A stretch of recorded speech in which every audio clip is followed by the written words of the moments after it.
तो हेलो दोस्तों, नमस्कार। मैं जितेश कुमार मीना, नर्सिंग ऑफिसर, एक बार फिर से आपका स्वागत करता हूं मेरे जीतन ट्यूब चैनल पे। तो दोस्तों, आप सभी को जैसा कि पता है कि मेरे इस जीतन ट्यूब चैनल पे सारी नर्सिंग से रिलेटेड वीडियोस मैं आपको इसमें देता हूं। तो आज का जो टॉपिक रहेगा वो रहेगा ओबीजी एंड गायनेकोलॉजी सब्जेक्ट के प्री कॉन्सेप्शन केयर टॉपिक के ऊपर। तो दोस्तों, मैं आपको आगे इस वीडियो में बताऊँगा कि प्री कॉन्सेप्शन केयर के इंट्रोडक्शन क्या है, क्या कॉन्सेप्ट्स हैं और क्या कंक्लूजन है।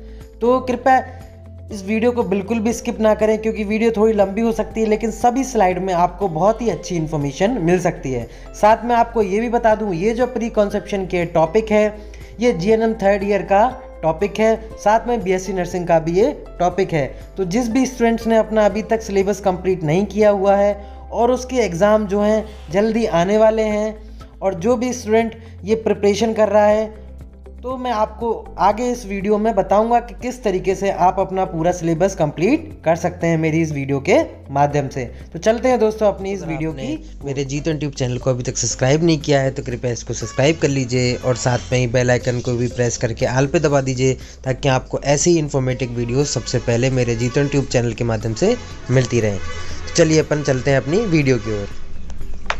दोस्तों, जैसा कि मैंने आपको बताया था, मैं सबसे पहले इंट्रोडक्शन की बात करूंगा, साथ में क्या कंपोनेंट्स रहेंगे और क्या कंक्लूजन रहेंगे।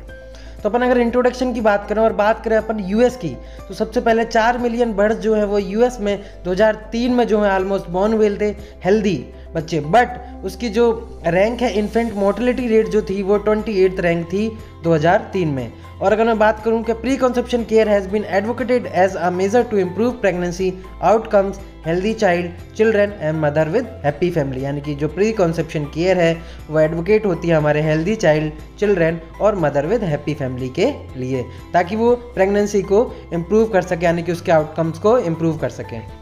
साथ में अगर मैं टाइमिंग की बात करूं, तो जो एप्रोप्रिएट टाइम रहेगा प्री कॉन्सेप्शन केयर का वो रहेगा कि रूटीन हेल्थ मेंटेनेंस विजिट होनी चाहिए, प्री अपॉइंटमेंट एग्जामिनेशन होनी चाहिए, प्री मैरिटल और फैमिली प्लानिंग विजिट होनी चाहिए, साथ में ही आफ्टर नेगेटिव प्रेगनेंसी टेस्ट बारे में होनी चाहिए टाइमिंग, और प्री स्कूल एग्जामिनेशन, यानी कि ये सभी आते हैं कि प्री कॉन्सेप्शन केयर में सभी इंक्लूड होते हैं कि अप्रोप्रिएट टाइम क्या रहेगा। साथ में अगर मैं कंपोनेंट्स की बात करूं, तो जो प्री कॉन्सेप्शन के जो कंपोनेंट्स रहेंगे पेरेंटल केयर के लिए वो risk assessment, health promotion, medical intervention और साइको सोशल इंटरवेंस के ऊपर रहेंगे। अब मैं बात करता हूं आपसे न्यूट्रिशन की तरफ। तो वुमेन न्यूट्रिशनल स्टेटस में have profound effect on reproductive outcome. जैसे कि सभी को पता है कि 2 फॉर्म्स ऑफ माल न्यूट्रिशन, जैसे कि ओवर न्यूट्रिशन यानी कि ओबेसिटी एंड अंडर न्यूट्रिशन। अगर मैं अब बात करूं ओबेसिटी की, तो ओबेसिटी से क्या क्या रिस्क हो सकते हैं। सबसे पहला रिस्क रहेगा हाइपरटेंसिव डिसऑर्डर का, सेकंड जो रहेगा गैस्ट्रेशनल डायबिटीज़ का, थर्ड जो रहेगा यूरिनरी ट्रैक्ट इन्फेक्शन, फोर्थ जो रहेगा एलजीए बेबीज़, और जो फिफ्थ रहेगा इंटरपार्टम कॉम्प्लिकेशंस का। तो obese patient should be advise to lose weight before pregnancy. तो यानी कि प्री कॉन्सेप्शन केयर में न्यूट्रिशन के माध्यम से एक ओबेस पेशेंट्स को अपना वेट जो है लूज करना चाहिए, एडवाइस करा जाता है। अब मैं बात करूं आगे तो अंडर न्यूट्रिशन की, तो effect of under nutrition include low birth weight babies, anaemia, SGA babies, diabetic mellitus और कार्डियोवास्कुलर डिसीज़। इससे अंडर न्यूट्रिशन से ये बेबीज़ में अंदर वो डिफेक्ट आ सकते हैं। साथ में ही at pre conception visit patients weight and height should be measured, enquiries should be made about bulimia, anorexia, pica, vegetarian eating habits, mega vitamin supplements, vitamin A a known teratogen at high doses more than 5000. However, it should be noted that retinol not be carotene, which is found in fruits and vegetables, is the tetrogenic form. अब मैं बात करूं अगर folic acid supplement की, तो 4000 pregnancies are affected in the US. मैं US की बात कर रहा हूं सबसे पहले, तो वो होते हैं न्यूरल ट्यूब डिफेक्ट्स के ऊपर। ज़्यादा मैं बात आपको करूँगा नहीं यहाँ पे, साथ में अपन ले चलते हैं आगे। इसकी वजह से फॉलिक एसिड की सप्लीमेंट अगर ना हो तो उसकी वजह से बेबीज़ में क्या हो सकता है, hydrocephalus, intellectual impairment, paraplegia, bowel incontinence, bladder incontinence. तो ये सारी चीज़ डिसेबिलिटीज़ बेबी में हो सकती है। अब मैं बात करूं, studies have been shown that 72% reduction in recurrence of NTDs with 4 mg daily dose of folic acid. अब मैं फॉलिक एसिड की आगे बात करूं तो हमारा जो CDC है, CDC क्या रिकमेंड्स करता है that all women of child bearing age who are capable becoming pregnant take 0.4 mg of folic acid daily starting 1 to 3 month prior to planned conception and through the हमारा first trimester, यानी कि first trimester के plan से पहले ही 1 to 3 month यानी कि folic acid की जो डोज है वो 0.4 mg डेली स्टार्ट कर दे लेना। साथ में अब मैं अगर एक्सरसाइज की बात करूं तो अवेलेबल डाटा साइज जैसे, यानी कि डाटा क्या साइज करता है हमको कि जो भी वुमेन एक्सरसाइज करती है वो safe for pregnant who have no medical और ऑब्स्ट्रक्टिव कॉम्प्लिकेशंस, यानी कि जो भी वुमेन डेली एक्सरसाइज करती है उसको कोई भी मेडिकल और ऑब्स्ट्रक्टिव कॉम्प्लिकेशंस नहीं हो सकती हैं। अब मैं बात करूं कि एक्सरसाइज के जो एडवांटेज हैं वो क्या रहेंगे, decrease pregnancy related discomfort, improve maternal fitness, improve maternal self esteem.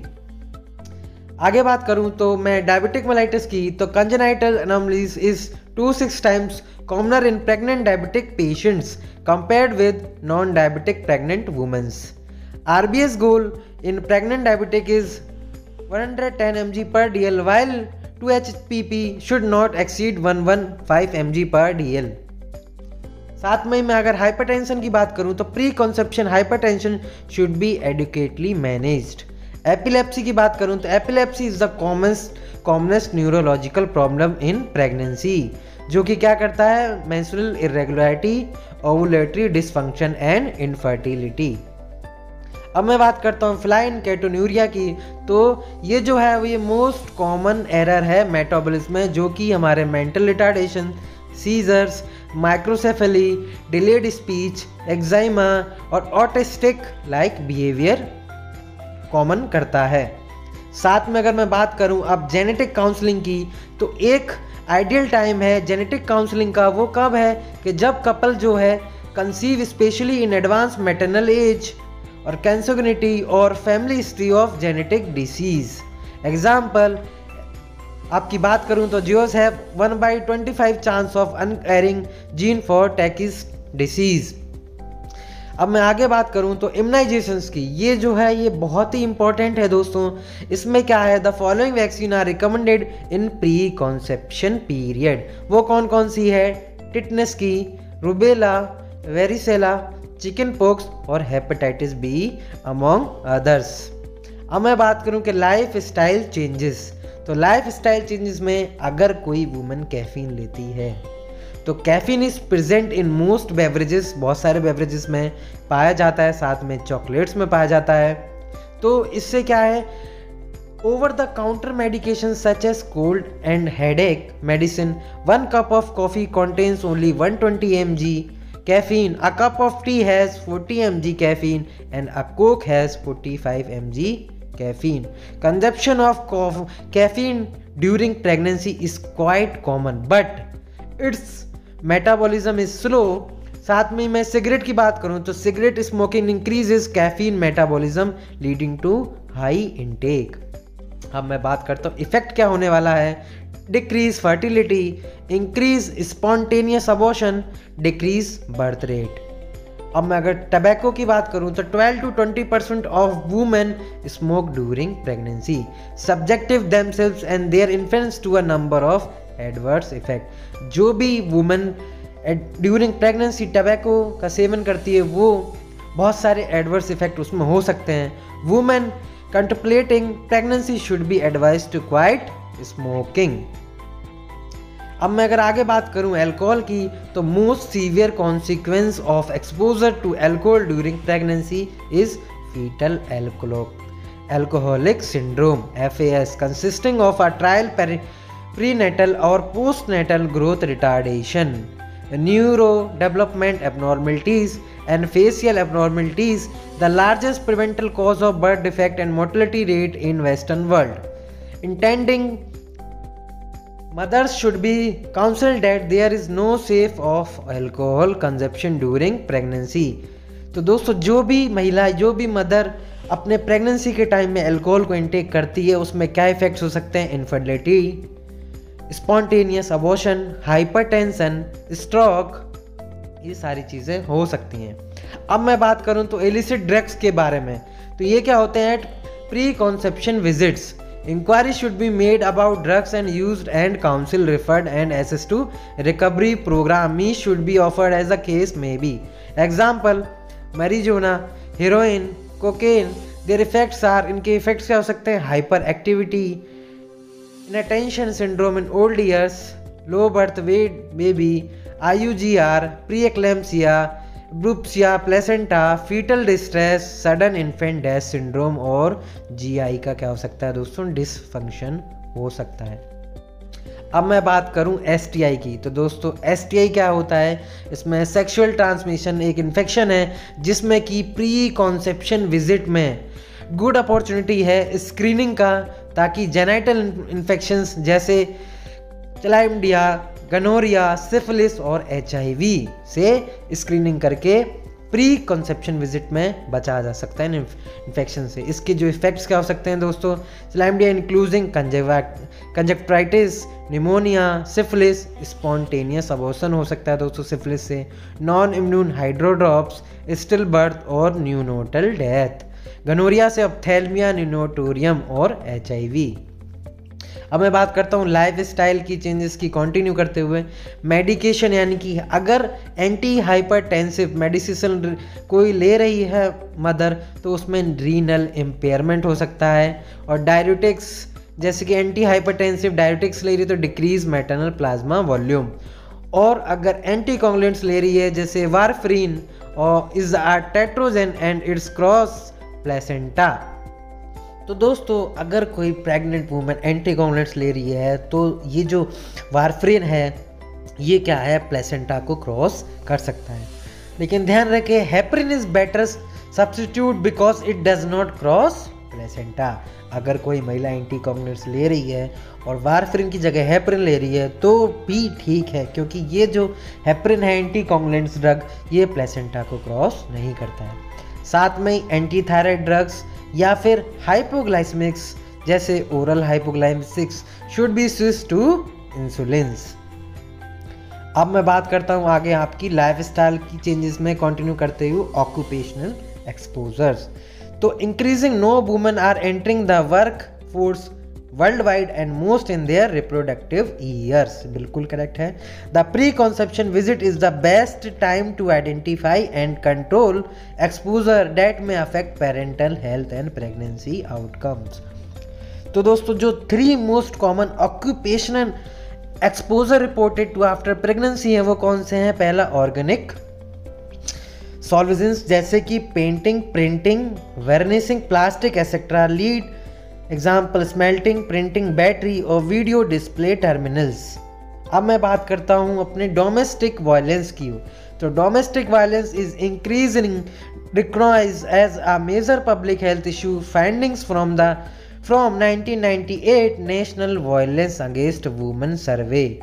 It's note that in the United State की मैं फिर से बात करूँ तो 1.5 मिलियन वुमेन आर रेप्ड और physically assault by an intimate partner every year. Domestic violence crosses all socioeconomic, racial, religious and educational boundaries. साथ में even physicians are not immune. In a survey 70% of female are medical students and faculty had experienced abuse by a partner in their adult life. An estimate comparable to that of the general population. Victims of a domestic violence should be identified preconceptually because the pattern of violence may escalate during pregnancy. The prevalence of domestic violence during pregnancy ranges from 0.9% to 20.1%, with most studies identifying rates between this and 8.3%. Domestic violence को continue करते हुए दोस्तों, whereas violence in non-pregnant women is directed at the head, neck and chest, the breast and the abdomen and frequent targets during pregnancy. Physical abuse during pregnancy is a significant risk factor for low birth weight and maternal complication of low weight gain, infections, anemia, smoking, alcohol and drug uses.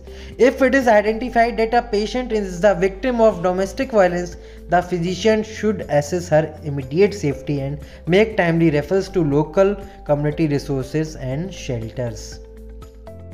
दोस्तों जैसा कि मैंने बात की थी, conclusion क्या है, pre conception care has been advocated and is being practiced in some developed countries. The situation, however, is different in this part of the world. Therefore, awareness and education should be encouraged. तो दोस्तों यहाँ का conclusion था। अगर दोस्तों आपको ये मेरी वीडियो बहुत अच्छी लगी हो तो कृपया इस वीडियो को लाइक करिएगा, साथ में ही सब्सक्राइब भी करिएगा मेरे चैनल को और बेल आइकन को भी प्रेस कर दीजिएगा ताकि आने वाले टाइम में आपको ऐसी ही नर्सिंग से रिलेटेड वीडियो सबसे पहले मिलती रहे। और दोस्तों अगर आप, जैसा कि मैंने बताया था आपको, मैं बताऊंगा सिलेबस कैसे कंप्लीट करना है, तो दोस्तों पूरा सिलेबस मैं आपको नर्सिंग का अपने जीत ऑन ट्यूब चैनल पे दूंगा। तो मेरे जीत ऑन ट्यूब चैनल को जरूर सब्सक्राइब करिएगा और साथ में बेल आइकन भी बजाएगा ताकि आपको नोटिफिकेशंस मिलती रहे कि आज कौन सा टॉपिक जो है वो सर कराने वाले हैं। Thank you so much for watching these videos.